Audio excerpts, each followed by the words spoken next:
transform this to this.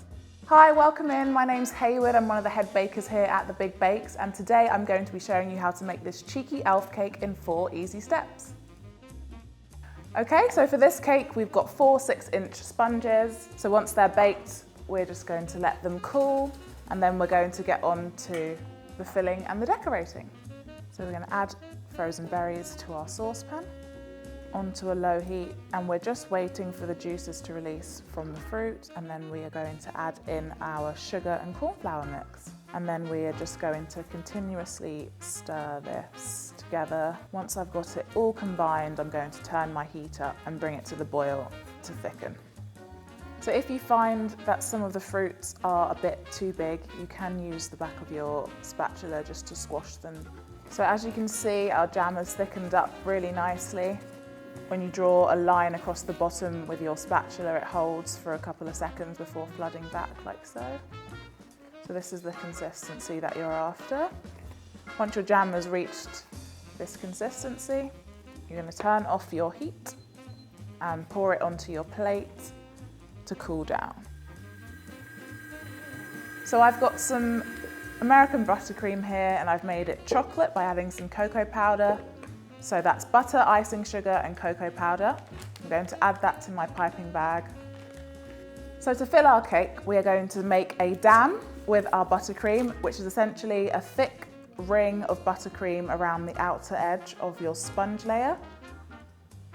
We do this so that the jam that we're putting in the middle doesn't seep out the edges. And then I'm going to go on with my next layer. Repeat this step until I've used all of my layers. So to crumb coat our cake, it's just a thin layer of our buttercream that we are going to cover the outside of the cake with and the top, and that's just to trap any crumbs that we may have. Once we've smoothed this, we're going to set it in the fridge to firm up, and then we are going to come back and do our final stage. Okay, so now we are going to apply our final layer of buttercream onto our cake. To do that, we're going to use the same technique as before, and we're going to pipe on the buttercream around the edges, and then we're going to smooth it out. I'm choosing to add a spiral just as a finishing touch. So to make our brick effect, you can either use a textured cake smoother like this one. You can also use a fondant impression mat, up to you. So you would press out some fondant or roll out some fondant, and then you would press this into the fondant to give it a brick design, and then you would place that onto your cake. So that's going to give us our horizontal lines. You can then go in with a cocktail stick and gently draw vertical lines to create this brick effect. Now for the decorations. Let's start with the elf. For the cheeky elf face, I've got some fondant that I've rolled into a ball. I'm then just shaping that into a face shape. I've got some pointy ears that I've done, and I'm just going to stick those onto the side.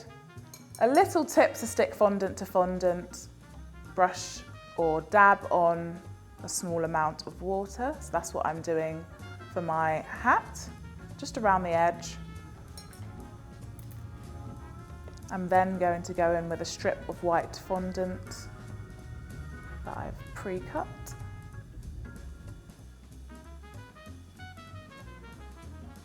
You can keep the hat sort of pointed straight up, or you can curve it a bit just to give it a bit of character. I'm then going to go in with a cocktail stick and just create some fur effect.